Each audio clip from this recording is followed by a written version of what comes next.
So, okay. So good morning again. Thank you for coming. First Coffee Counselor party of the year. So it was really funny. I don't know if it was I'm Ann Delahanty Koenig, by the way, for those of you who are new, parents maybe of first-time freshmen. I'm the supervisor of the counseling department. We do these meetings almost once a month with PTO over various topics, sometimes of your choosing, sometimes of our choosing. We'd love to get input from you as to topics of interest. And if you have topics of interest that you would like the counselors to speak on throughout the year, please let Molly, Susan, whomever know, and they'll share that feedback with us. We do have several of them planned already. So this one is on some just kind of back to school stuff, and then Overgrad, which is a new college and career sort of portal system application that we have moved to this year. The next Coffee with the Counselors is on what's called the Cinovation Lab, which is the new sort of high school within a high school that will be launched next year. It's called Cinovation High School Cinovation Lab.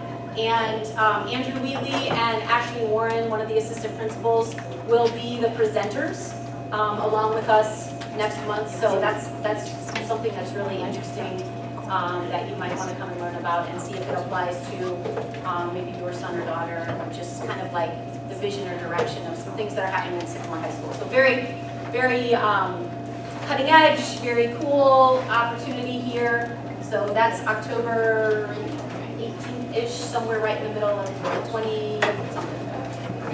So check your PTO calendar, that'll be the next one. 18. Okay, 18. Chelsea Rose is one of the other counselors who is with us this morning. She has students, last name M through PN. So Mrs. Brenner was down here, but she had a student that needed to see her. And throughout the year, other counselors trickle in and out of these meetings. So for the most part, you will see all of us. I get the luxury of beaming all of them. So it's funny, because this is the first one of the year, and last night. Teacher, if students come from PE from last cell, please give them a home relay with change. Thank you. So last night, I had the weirdest, most bizarre dreams. And guess what they were all about? The coffee. It was the weirdest thing. Like everywhere I went, like gas stations, everywhere I went, there was no coffee. And one place I was at the driver's, like Department of Transportation or whatever, trying to renew my driver's license, but I wanted coffee there, and there wasn't any there. And there wasn't any at my parents' house. And it was gone everywhere. And this morning I'm driving to school, and I'm like, you know how it hits you like later in the day, like the dreams sometimes that you had, and I was like, oh my God. I wonder if it was, you know, this sort of subliminal kind of weird subconscious thing. Chelsea's standing here going, these are the times where she needs to engage her filter and not always say anything that is on her mind. So anyway, welcome. Quick recap of the year so far. As of today, we will have met with all of our seniors, juniors, and sophomores in small group counselor meetings. We have our sophomore counselor meetings today during Aviator Bell. So we met with the seniors on the first day to go over the college application process. Juniors a couple weeks ago, and sophomores today. Freshmen are coming in November. We give them a couple months to sort of acclimate and kind of know how things work before we meet with them to kind of talk to them about other things that they need to be aware of going forward in high school. So as you can see, we always try to coordinate our evening parent meetings either on the same day or within a day of the student meeting. The exception was the senior parent meeting. We met with them on that first day back, and then the parents the next week. We always try to hold our parent meetings on Tuesday nights at 6:30.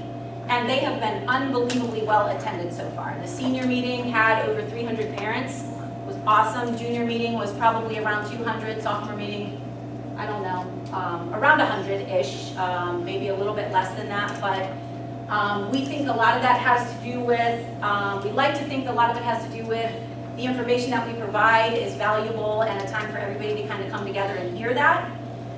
We think parents also like to know what their kids were hearing in the meeting that same day or the next day or whatever. It provides a lot of sort of cohesion there with the messages that their kids are hearing. You've heard it, they've heard it, you know we've said it. It makes things a lot easier as you're trying to navigate high school with them. So continue to give us feedback if there are things that you would like us to think about with those meetings and so on. But we also think that part of the attendance has a lot to do with the PTO and you all maybe spreading the word, but also advertising those meetings as well. So thank you for that. And freshman meeting coming up. How many freshman parents do we have in here today? Okay, of those, and I already know the answer to some of this based on some of the faces I've seen. How many of you, your freshman in high school is your oldest? Okay, all right. Fresh meat, guys. Look around. You can probably get them on almost any committee that you need somebody on. Thank you, Ann. So, well, welcome. We're glad you're here. Please, please, please follow us on Facebook and Twitter. If Twitter's not your thing, that's why we started a Facebook page, because the demographic of parents is typically more Facebook oriented than Twitter. I'm the same way, but we do have both, and it's at Ames Counselors. And literally, we have some examples. We're always begging you to follow us on these because of the information we put out. It's timely, it's valuable, it's current.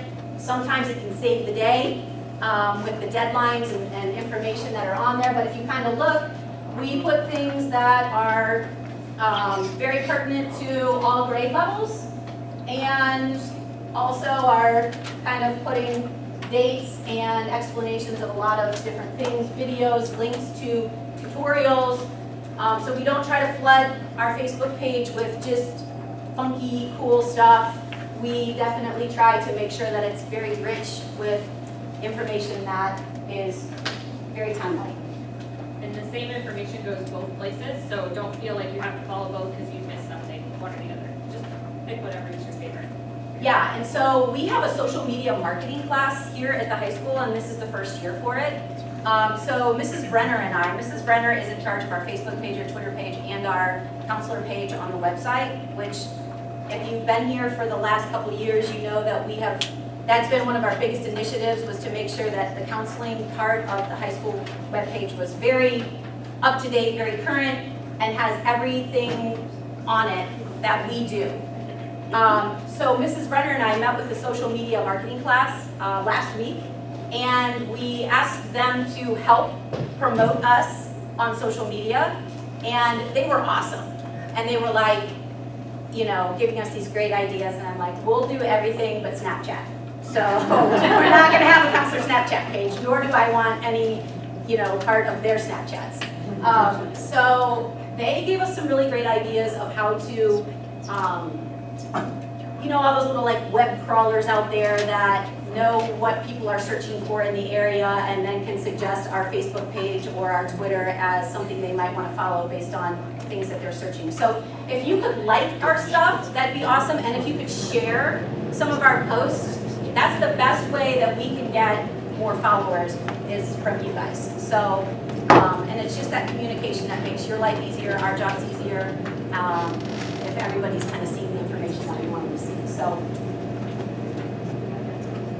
one of the things that is happening right now is always in the fall, September, October, November for sure, we have tons of college rep visits to Sycamore High School.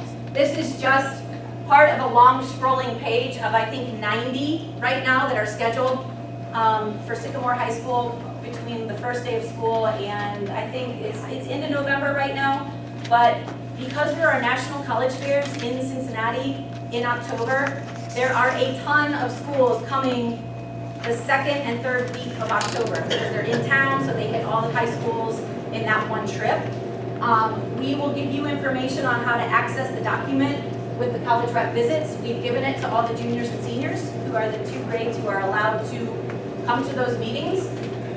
This year, they sign up for it on an electronic document on a Google Doc, and it is is also then used as their pass from class and back to class.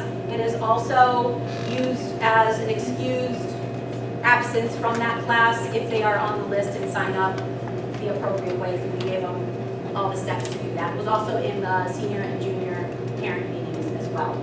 But just an example, and all of those are happening. You can access that list also on the counseling website, or the counseling link on the high school website under college requisites. Yes? You have a bunch of colleges coming on Senior Service Day, so are you guys going to try to reschedule those? No, what happens, and it is kind of unfortunate, I saw that too. The colleges go on our calendar and schedule when they can be here. So it's not up to us, it's up to them. We try to block out certain days, certain religious holidays, other times where we know a lot of our kids can't or won't be able to attend, but we're at the mercy of the college. Will they know the seniors aren't there, so they won't think it's that the senior is not interested in that college? Yes, they will know. Okay. And they will leave, Mr. Millette kind of he's in charge of all of that, and he leads that effort, and he will get a lot of information so that those seniors who missed schools on that day will be able to access that information, and then those names will be given to the college. If the student can't be there, sometimes you've got like a representative. Do you recommend that they email them directly and say, hey, can you send me what you passed out today? Or Yeah, or usually they leave a bunch of information in the post-secondary planning center with Mr. Millette. So he would be the best contact for that. Mr. Millette would be the person for your son or daughter to let know. And he's really good about keeping records of that, and then also, like, if other things in the future come up with that school, whatever, he's really good about keeping those kids on that radar. Are these set in stone, or like if we saw the list, that's it, like, or new ones, we can check that? Oh, great question. Yeah, it's a living, breathing document. It gets updated if schools come or contact us daily. So I would check it for the next couple weeks. I'd probably check it once a week or every couple days if there's something. Keep in mind, there is a national college fair in downtown Cincinnati at the Duke Energy Center on October 22nd. It's on our information. It's probably been, yeah, I think it's October 22nd. It's a Saturday or Sunday. It's free. There are hundreds of colleges. And in some ways I call it like college trick or treat, you know, because it's just like rows of colleges and you get a bag and they're giving you stuff. But you can get some FaceTime with some of the representatives, or you can just, if you have a freshman or sophomore, junior, or a senior that isn't giving you a lot of their thoughts or whatever about college. I mean, it's a good exposure to schools, so it's never too early, but don't get super stressed out about that. As we are talking to kids a lot about balance and stress and anxiety and all those things, so, you know, I guess you know your kids and you know how they roll the best, so just kind of keep all those things in mind. So, whoopsies. So the main presentation today is Overgrad. Chelsea Rose is going to do most of that. Some of you in here participated in the focus groups that we had that Chelsea organized last year to kind of compare Naviance to Overgrad. Overgrad is the new Naviance. We broke up with Naviance after a very long and sometimes hard relationship. Sometimes it was also very awesome. But we thought it was clunky and cumbersome, and there isn't a lot of competition out there in that game. Overgrad is kind of the new kid in town. It is a startup. It's very user-friendly. It's like what kids are used to navigating, and the mobile app part of it is great.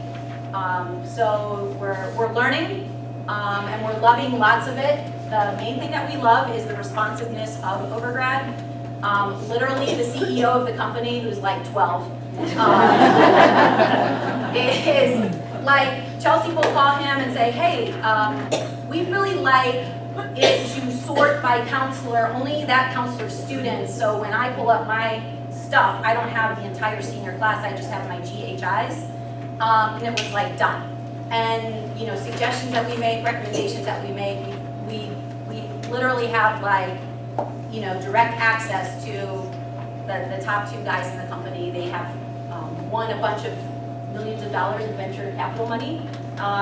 So it's a little bit of a risk, but it is working great. Kids love it. It's super easy to log into. You're going to learn about all that in terms of a parent being able to do that as well. So with that, I'm going to stick around, but I'm going to turn it over to Chelsea. And then if you have questions not related to overgrad at the end, we will stay. We can be here until about 10:15 today. So. Okay, great. So first, yeah, thank you for all of you who participated, gave your feedback, different things as we looked through, you know, everything we do. We always want to be the most beneficial to our students, our families, in the whole process. And there were just some pieces of Naviance that were not clicking as well as we wanted them to. We shared a lot of that feedback with Naviance. Lots of thought and conversation and in-depth research went into this process. And in the end, we decided to make the switch to overgrad. It's been a great one so far. Again, this is the first year where we've been able to see kind of all 4 grades of our students before Thanksgiving. And so that's been a great improvement. I think the kids feel more supported, and in each of those initial meetings, we're introducing them to overgrad. So again, sophomores, this is going to be the first time that they've seen it. We told parents last night, if you want to create your parent account, they'll be so excited when they log in today because their parents want to see what they're doing. So, so yeah, really great. And we'll just kind of talk a little bit through what the student view looks like, how it functions, and then answer any questions as we go along. The handout that you picked up on the way in, and we have lots of extras, explains the steps of making a parent account. So students log into Overgrad using their Sycamore Google account. It integrates seamlessly with Google, so no more remembering their username, their password, kind of having that separate parent account. Maybe a parent created their account, it got all kind of mixed up. So they use their Sycamore email account, and so they get a lot of communication from Overgrad to their Sycamore Google account that they already use. So kind of streamlines all of that communication from it. One of the great features of Overgrad is how much it tailors and customizes to each specific student. So when a student logs in, the initial screen will show them their current GPA weighted and unweighted, and ACT score, their highest one if they've taken it, PSAT score, SAT score, all kind of right there at the top. And right below it, they'll start to build their student profile. So it's one of those programs that the more information they give, the more that they'll get back. So we will work through that piece with them. Their GPA will already be in, so they can go into each of these kind of pockets and enter information. And the more they put in, the more they get back. Students do also we update the test scores as we get them, Aspire, pre-ACT, ACT, SAT, all of those. We do update them and put them in, but it does give the functionality that students can put their own scores in because they get them sooner than we do. So sometimes they've already gotten that ACT score back and they want to see how it changes their college list or different things. So they've got the ability to do that just by clicking add a test score. And so you can also see just a way more simplified screen that students are getting. And I think we've had a lot of engagement from students just being like, this is so simple. I know my username, so I just click sign in with Google and it's there and all the information is right in front of me. I don't have to click tabs and kind of dig down through. So really great feedback from students so far. And it continues down, so more avenues that they can create that student profile. The family income, again, optional piece, ethnicity optional piece. Once they start to kind of fine tune and think about different majors, they can add multiples in there. It will start suggesting schools that they are more of a match with based on their test scores, their GPA, their course rigor, majors that college offers, different pieces. So adding groups, if we create groups, obviously we don't have that right now, just kind of in the initial phases, but we can create groups of students to follow different things. At the bottom where it says interest, awards, extracurriculars, I know people in the back might not be able to see that, but that's where they would start housing that resume information. So that is a feature that's also within there that we had in Naviance. So what they will be doing, say 10th graders today, so this will integrate and replace those different tasks that they did in Naviance. So they have very similar tasks within Overgrad. So 10th grade today will be working on a career interest survey. and completing that, and then they can start to dig through some careers that they might be interested in. So if they pick a career, this is what they will see. Right at the top, that green button says follow this career on Overgrad. So it uses that student-friendly language that they're following a college or following a career. I think the only thing we had to dispel was that when they clicked that follow, there was no accountant firm that was going to know that they were following them on social media. Same thing with colleges. They were like, so if I click follow, like, is UC gonna know that I'm following? No, separate entity. That's how it's different than social media. So this is all just within itself, but that's how they build their favorites list of their careers in their colleges, is by following them. So it shows the career cluster, the average income, the entry-level education needed for that career, the job outlook, total employment, and then it gives that overview of the career, some typical job tasks, the education breakdown, and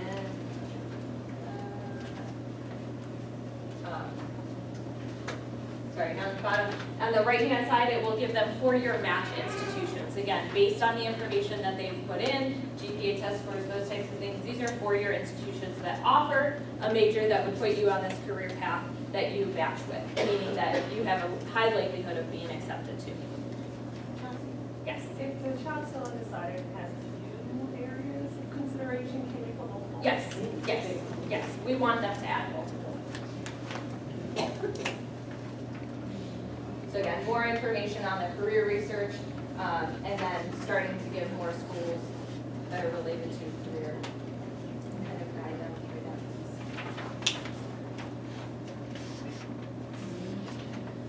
that. Much like the careers, they have a college research piece, so they can complete some college searches. And for each college, this is what it looks like. They will give kind of an at-a-glance, average scores, average GPA, undergraduate enrollment, that average net cost. So one of the pieces about the average net cost, and this is based upon what they've reported as their family income if they chose to put it in. So one of the other pieces that, in addition to tailoring to that specific student, it's also going to give them some really great financial planning tools. The mayor's doing this call. Everybody answer.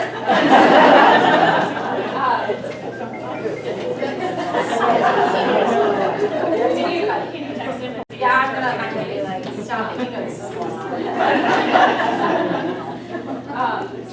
So give some really great financial planning tools, and that was a piece that we felt like really helped support families when they're working through the college process, and understanding more about that financial piece of college. So the average net cost, it is always going to currently default to in-state tuition, what that looks like, and when you scroll down to the bottom of the college page, it will say for out-of-state tuition, it's either the same cost for out-of-state students or add X number of dollars to that average net income, or average net cost to consider for out-of-state. The GPA there, is that looking at their weighted or unweighted in comparison? I can't read what it says above. This reported GPA for the at-a-glance for the colleges, that's what's reported from the college of the average of their current freshman class. Right, but like if they're The gonna, students. if it's gonna recommend course, you know, or recommend colleges for your student based on their GPA and rigor, like you said, is it looking at their, you know, like, would Xavier be a good match if, yeah, is it looking at, you know what I mean? Chelsea, I could look at this last night, and it Yeah. actually uses your unweighted, which is a problem. Because I don't know if you can communicate Yep. that.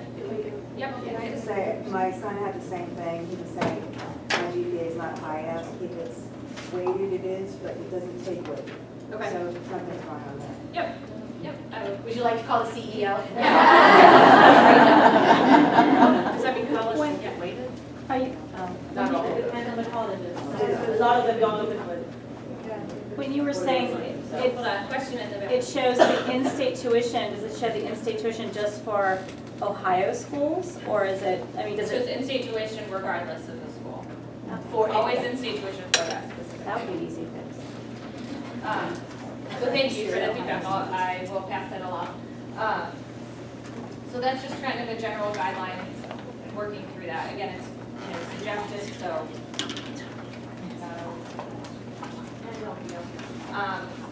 Looking at kind of the net price calculator does link directly to that university's net price calculator. Mr. Mater, thank you for making your call. I said like 20 cell phones. Everybody, I was looking through the window and saw these people back here nodding off. So it does link directly to the federally mandated net price calculator on a college's website. So that gives a little bit more in-depth tool for you to use for that specific college or university to calculate what the net price cost might be for your family. And just one thing, Chelsea. One thing to add, and this is perfect timing too for this screenshot, is a lot of the information on these websites is a year ago, you know, as they're collecting stats and information and scores and what it took to get into that college last year. So while this is probably a new system that's about as up to date as we're gonna find in college admissions because of how they collect their data, the main thing to remember is these are just really good conversation starters or talking points. The ACT ranges are going to change maybe a little bit here and there from year to year. The cost, obviously, you know that. But the main thing to keep in mind is just that these are great, you know, icebreakers into like the college and career information and data with your kids, and not, you know, absolute black and white numbers. It's definitely a tool and a guidebook. It's not going to be the end-all be-all to tell you exactly what will happen with your child in that admissions process. Yes. So still thinking about the GPA, let's say the GPA isn't, you know, super high, and the program will filter. But what if the child does, we know that GPA is not the only thing that colleges take into consideration. Can they open their list to other colleges within the system? Yes, it doesn't lock them out from viewing any school. All of the school's information is on there. What it does is just provide kind of a filtered list if students need that tailoring, but they can definitely search for any school kind of within that, in the college search. So Chelsea, I think it's helpful to know that it tells you what's a likely match, what's an unlikely match, it's kind of like for each school. And so then but it's not helpful right now because it's using the wrong GPA. I have a question related to test scores. Like sometimes, like a kid does really good at English in one test, and then takes that again, and it's math scores. Does it allow for super scoring in the school of medicine? Yes, we've already shared that feedback that we would like the ability to show a super score. If the school, yeah, if the Test school options allows as it, well. yeah, that would be great. When you're considering the cost of college, does it provide any information for, like, you're going into business and you're doing a double major, one college says you can do a double major in 4 years, the other colleges are saying 5 years for a double major. So you're going to be paying more, even if that college is more expensive, you're going to be paying for an extra year at some colleges. So does it get into that? It does not get into that much nitty gritty. This is looking at your full-time student tuition, including kind of room, board, everything. And then trying to dispel from looking at a sticker price of a college and tailoring it down to what's a more realistic cost for that college for your family. It does not dig into the nitty gritties of programs and different considerations. And again, just a guidebook, not a, you know, end all be all for that. Sorry, just to ask another thing on the GPA. So, just remind our so basically using the weighted versus unweighted, because I know we weighted different, like basic weights theirs differently. So what's kind of, so is using unweighted really better? Because that gives you a more true, do you know what I'm saying? Yeah, so that's one of the problems. Can you repeat the question? Can you So repeat it? just that different high schools, basically, the point was, different high schools weight their grades or their courses differently, or they might be on a 5.0 GPA scale or something totally different. So the challenge for colleges is always to try to level the playing field. That's why ACT and SAT scores are really like the one thing that is standardized amongst all kids taking those tests from any high school, anywhere in the world. So that's why those continue to add value in the college admissions process. So the question was, because that weighting scales are different, is how do you know, how does Overgrad know? How do the colleges know? How do you know what the right GPA to report would be? You know, obviously the weighted GPA is always going to be higher if your kid has a weighted GPA. The only, for new people or people who are going, well, how do I make sure my kid gets that weighted GPA? They have to take classes at an accelerated or AP level, and they get basically a bonus bump in their GPA. It's a 0.5 add-on for an accelerated course and a 1.0 add-on for an AP course. That's why on a 4.0 scale, we have kids who have 4.2s, 4.6s. You know, if they go to Mason, they have like an 8.9. They just double everything to look better. But so back to the question. I talk so much now. I forget the actual question. So when I plug it in, Right. because I don't want to plug in, say, the 4.25, Right. because then if that's giving me a false reading, like the matches would be considered for colleges here, when her unweighted is 4, do you see what I'm Yeah, saying? so I think the best thing to do is let us try to troubleshoot and problem solve that a little bit with Overgrad and see what their suggestion is. And then the best way for us to let you know that would probably be like an update in the next coffee with council meeting, or maybe like a quick little email or something along those lines. Because it is a really good question, and it was kind of one of the things in my mind from the beginning too. We knew kind of that, and I guess we're not real sure the best way to make sure that the information is accurate based on the GPA. The other stuff is easy, but that might be the one thing. Isn't it true that on the transcript, only the weighted GPA is reported? So the only thing that college is going to see and to review as part of the application is the weighted GPA. Right. So But she's talking about in the search process where it's matching. But I think you would want the weighted because from the college standpoint, that's all they're going to see from Right. the child. When they make their decision, that's all they're using. Yeah. So. Right, we only report weighted GPAs on our transcripts. The at a glance for a college is always going to be an unweighted 4.0 scale because colleges do not weight. And each college individually has their own process for evaluating students in their admissions process. Some are going to take the GPA for what it is on the transcript, some are going to recalculate the GPA into a 4-point scale, regardless if it's weighted or not. They will do what they want to do for their admissions process. We don't have any control over that. What we have control over is setting only their weighted GPA to give them the best possible option. So there's some value of what you're asking and looking at the unweighted. I mean, that's Well, just because the summer program she's gone applied to, they have the transcript, but then, like, for example, UC was like, I want to know the unweighted average. You know, they're asking. Yeah, and like But Chelsea again, said, a lot of times the universities will unweight. Sometimes they will unweight and then only look at their core curriculum, like English, math, science, social studies, and foreign language, and will take all their electives out of the GPA. So we don't always know, and don't freak out about it because there's nothing that you need to worry about in that process. But and we tell kids just always give it your best, and then it goes into their magic little blender, and they tell you yes or no. So the much-loved scattergrams do still exist in Overgrad, so you can toggle between ACT, SAT on the top, just to get the screenshot the best. So right above that, there's a toggle between unweighted and weighted GPA. There's a toggle between ACT and SAT, so you can play with that. Give it a second to refresh, because it's a lot of data that it's trying to pull back. But this is for any college that we have had students that have applied to will have this data for it. So we exported it all out of Naviance. It's the same data that was in there. So we'll show students an idea of where the average, that blue dotted line is the average GPA and ACT for that college, who's accepted, and then the kind of legend there at the bottom will tell what the end result of the application was. And this is Sycamore data. Yes. So it's Yep. of Sycamore students. Previous Just like Sycamore now, students previous- for a particular population. Yes. How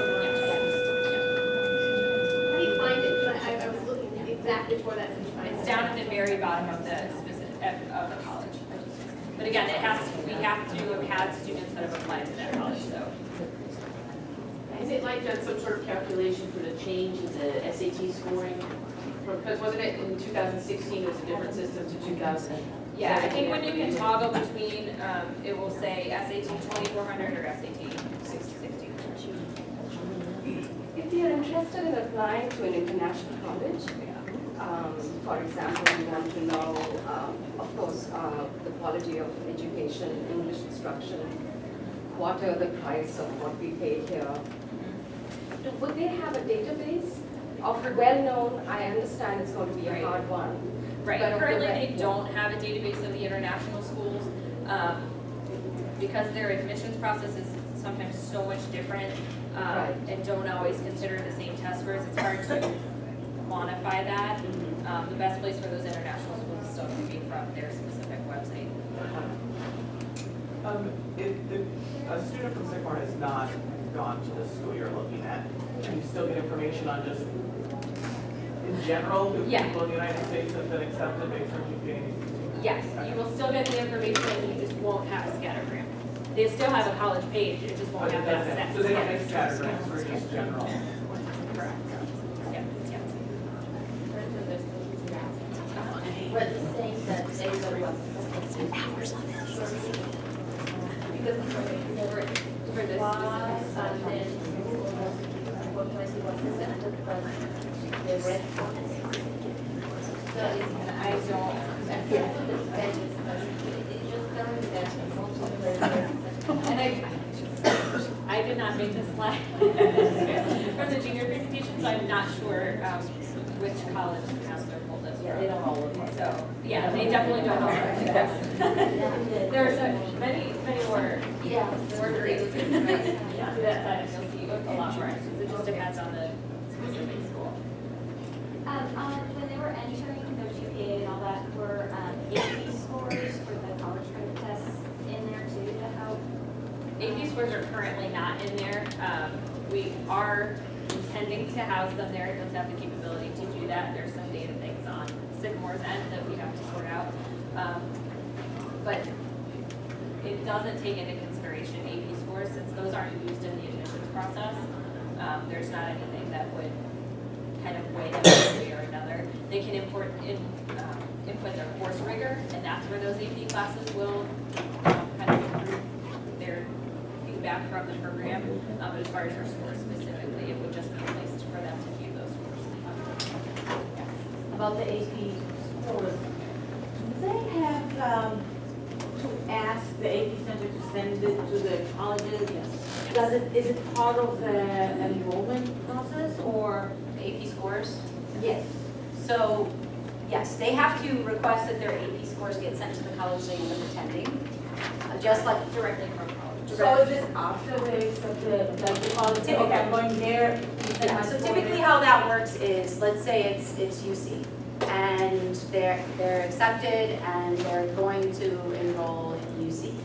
When they are getting ready for their orientation, their freshman year of college, which is always early in the summer before, that's when they need to either have already sent UC the AP scores via College Board, just like they would send their SAT scores, because AP is College Board, just like SAT is College Board, same company.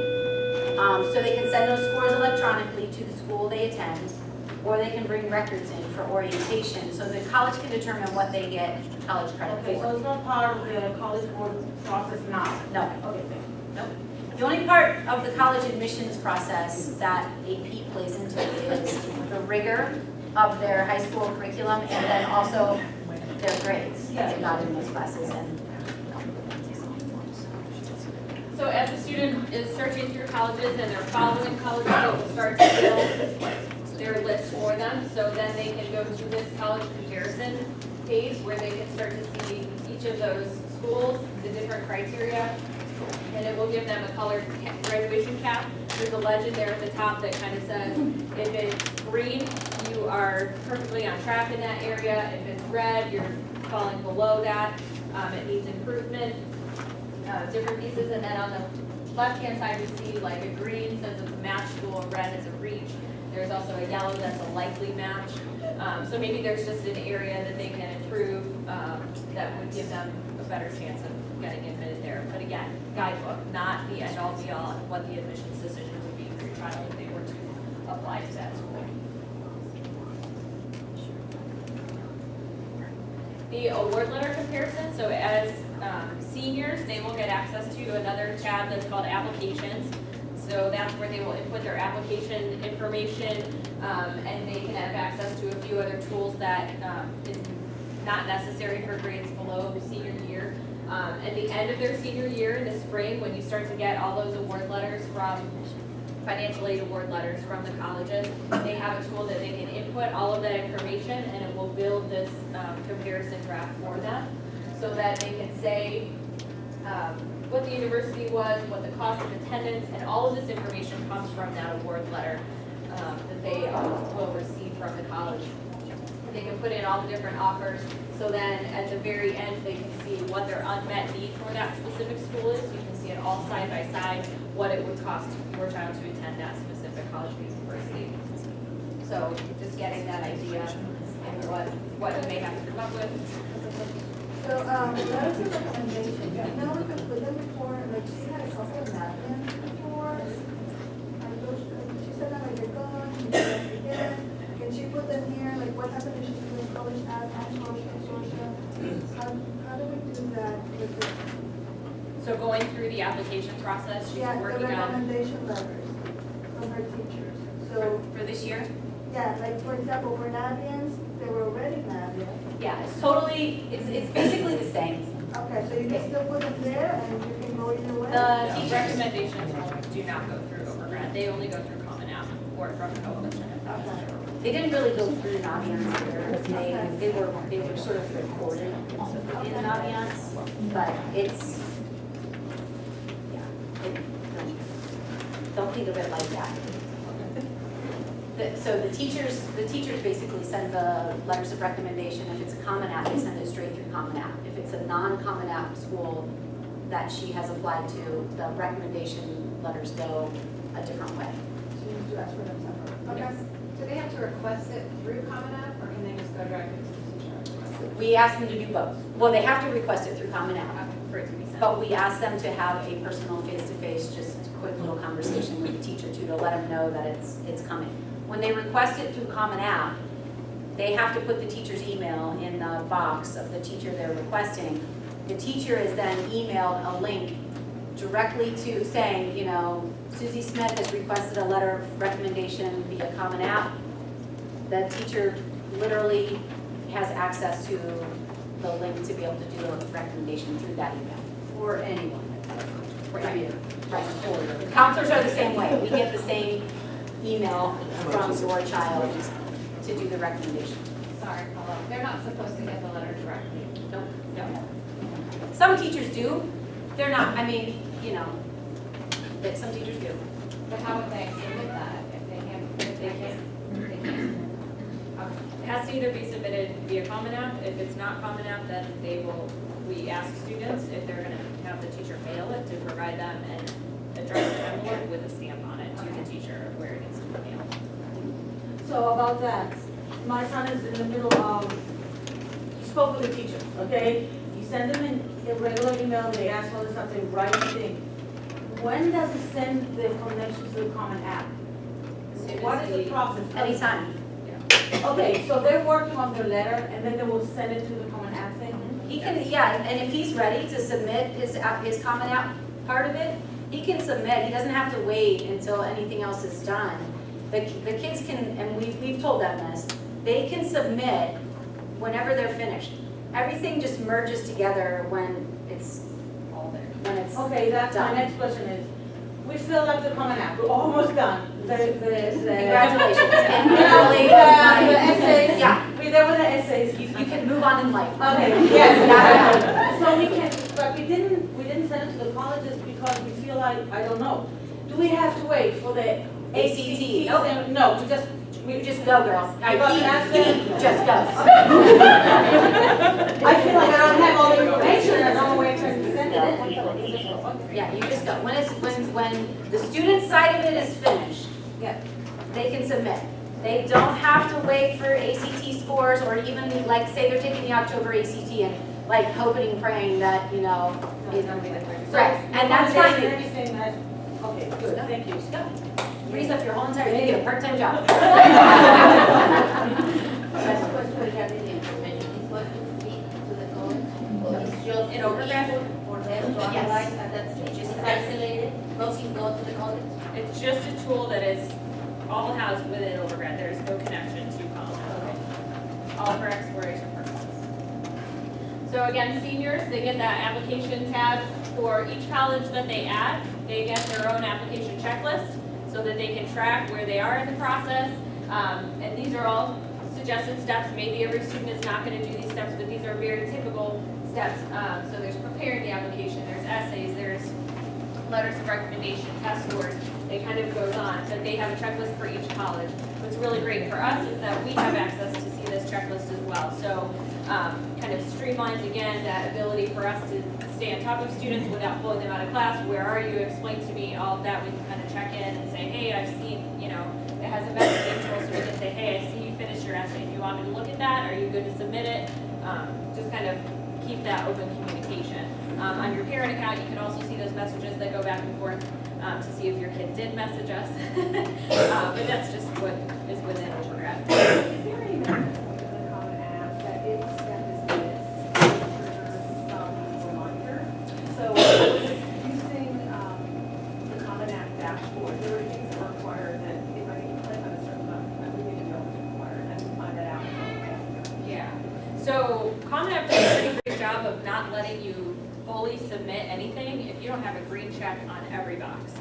So with Common App is a separate system from overgrad. There's no integration there, but as you're working through that common application, there are green check marks on each of the kind of areas that you have to complete. And so if something's not fully green checked, it won't even let you review and submit the whole. So if it's been reviewed and submitted, and it's done. Yeah, everything's fit, every Yes, piece everything is has been finished, or finished, one. There was a person here at one point who had prepared some kind of a calendar, like October 15th, this due, so, you know, November 1st, this due, you know, and it had like 5 different schools. Does that do this? So it has a deadline, and there was somebody A here. secret calendar you guys were sharing amongst yourselves? It was like October 15th, here's when this is due, November 1st, this is due. So you know, if you had 5 schools, it would tell you these 3 different applicable deadlines, so you know, oh my gosh, November 1st. Does this do it? You should tell it. We tell the kids to do that. Yeah, They can fill in. Yeah, I mean, this is a checklist, it's just a spreadsheet doing it. Yeah. But this doesn't create a spreadsheet. Right. We encourage them to do that in our senior meetings. We encourage them to go out and look at all their schools, go to the websites, look at the early deadlines and the different types of deadlines that exist for like scholarships, whatever. And make that spreadsheet, and a lot of kids will do that. This is not create a spreadsheet.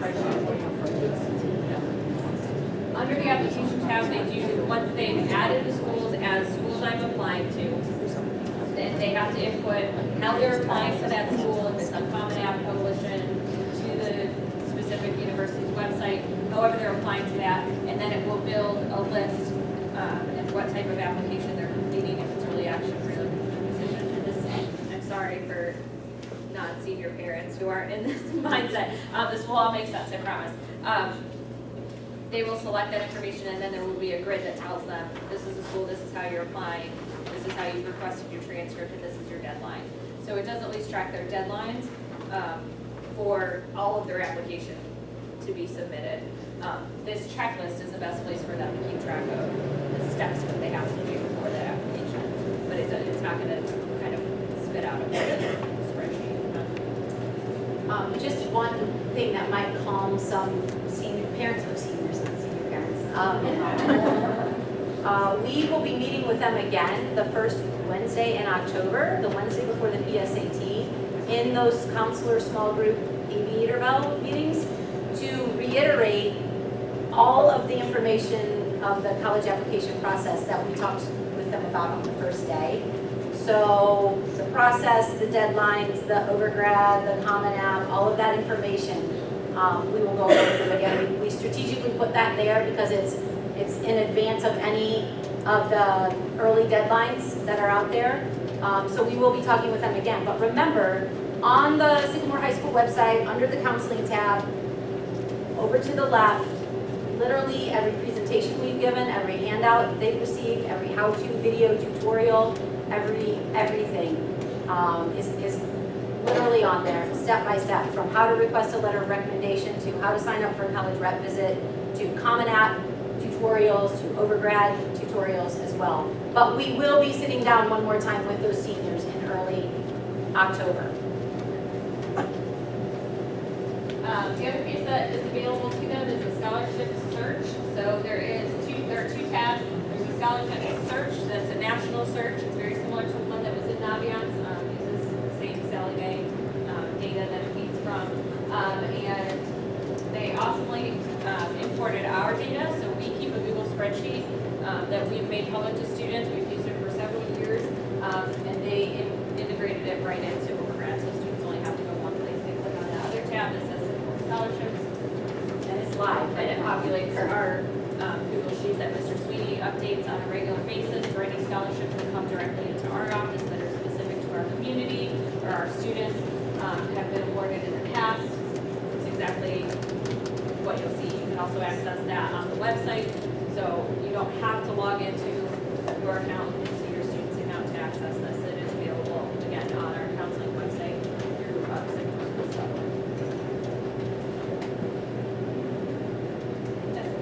So that's all of the, all of the broad overview of overgrad. We did, prior to that contract with Naviance ending, Mrs. Brenner and I spent endless hours extracting every piece of data that we could possibly pull out of Naviance. We have housed every, we PDF'd every resume that was in there, every survey result of students who completed surveys, any personality surveys, all of the information that we completed that was in Naviance, we have and PDF'd. They will, by the end of this week, Overgrad will have a document library, and we will be uploading all of that data and PDFs into the document library in the student's account. So everything that was in Naviance that we could possibly pull out, we have pulled out because we know that's important, and students and families have spent time on that information. Thank you. So, yes. Yes, absolutely. One other thing, I know this isn't just a senior-only meeting, but somehow at this time of year, it does always sort of go into that, which is fine and understandable. Do not forget that on October, PSAT Day, 11th, it's a Wednesday, seniors do not come to school on that day. That is a senior college visit day. That's what we hope they'll do. That's what, just a couple week heads up again, or reminder to you if you are a parent of a senior. They don't come to school. Juniors take the PSAT. Freshmen and sophomores are doing other testing.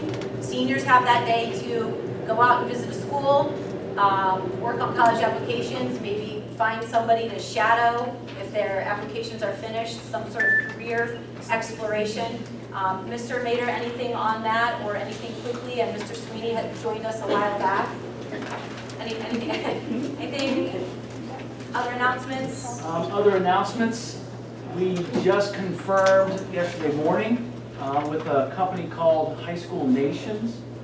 It's a group that goes around the country, and they have about 6 semis, a couple tour buses. They come in and do a 2-hour assembly for schools to show kids careers in the music industry and also graphic design.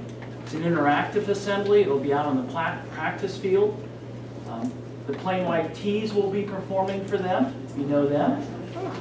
Hey Delilah was one of their big songs. Good job, Mr. Mader. Yesterday he was checking to see now if they're just called Plain White Tees. Hey there, Delilah. How's that one go? Can you sing it for us? Yes, I can. If you watch Nickelodeon, Drake and Josh, Drake will be here for them as well. But the kids will go through, they'll design t-shirts, they will give t-shirts away, they give drinks away, non-alcoholic, they will give some food away, some hats away, they will go into tour buses, they'll try guitars, they've been giving guitars away, they give some turntable stuff away. So thousands of dollars will be given to the students during that day, and then when they pull out of here, they give the school $30,000 to build a sound studio. So we're really excited about that. We were having the luck of the draw. They saw Sycamore, they liked our demographics. Made the school cancel on them, and they called us and said, hey, can we come on? We thought it was a scam. And then I had to brace myself and tell the teachers yesterday afternoon that we were going to interrupt instruction on Monday. So Monday, when they come in, they will go through their 7 bells. Each bell is a half hour. They'll go to lunch, and then they will all report to the practice field for 2 hours, and then we'll send them home all hyped up for you. The downside is that your son or daughter who is dead set on majoring in engineering is going to come home on Monday. They're going to want to be like, you know, a sound production person. This Monday, September 20th. Yes. I give permission to open the bookstore if anyone wants to shop. I was gonna say, two last things, if you, there is still late registration for PSAT, I know you have all registered, your students, but if you know anybody who still needs to register and hasn't and was curious, it is $25, they just need to send a cash or check to the counseling center, we'll get them registered, and the bookstore is open afterwards if you would like to. PSAT registration closes Friday. Go in and buy an Abe's plain white tea. You what? Nope. Nope. Nope. They'll be doing a practice ACT type test on that day. Yes. Is it junior ACT, is it for sure the February one now, not April anymore? Yes, February 27th. February 27th. Okay. One last piece.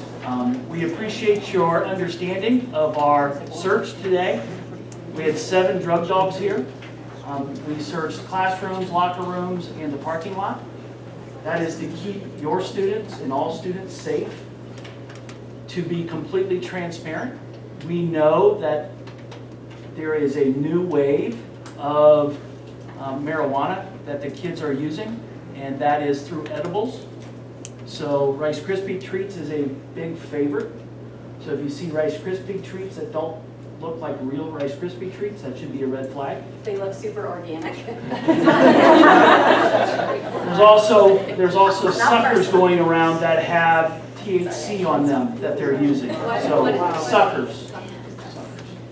So just be aware of that. Vape pens have taken a huge increase, and vape pens can look anything like a USB drive to a big thing with a battery on it.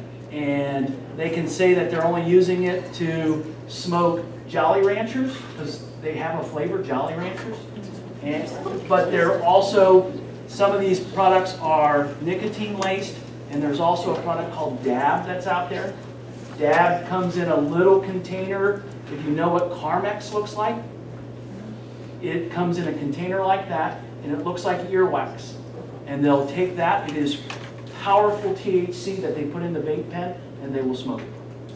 So just keep your ear to the ground. Teenagers are very tempted, so that's why we bring the dogs in periodically. It's completely random, we don't know, and today we were shocked when 7 of them showed up. And if your student comes home stressed, principals get really stressed at that time, because the last thing we want to do is to call a parent and say, guess what, we found something. So, Will we know if you found something? yes, you will know if we already search. know. Will we know as a school Yes. that you found Yes. stuff here? Yes. Okay. You would know. That's why you call us all. If by chance somebody did call in the office and said there was no voice on the voicemail, the system we use, you actually have to have a digital phone. So I think some people are still at home and they have a landline, and it may not be digital. So those typically don't receive our phone call. One more for any senior parents. If your son or daughter is applying to North Carolina, University of Virginia, WashU in St. Louis, or Davidson, please have them go onto our scholarships page and apply for one of those selective scholarships for those schools. So again, that's North Carolina, Virginia, Davidson, and WashU in St. Louis. We have specific nomination scholarships that we can nominate 1 or 2 students for each of those schools. So they're usually like fully inclusive, all-in scholarships. Why is it how? Well, so we nominate them and then they get put in the pool. But the colleges select different high schools across the country to nominate students for those selective scholarships. They're very, obviously very difficult to get, but, yeah. Yep. We've had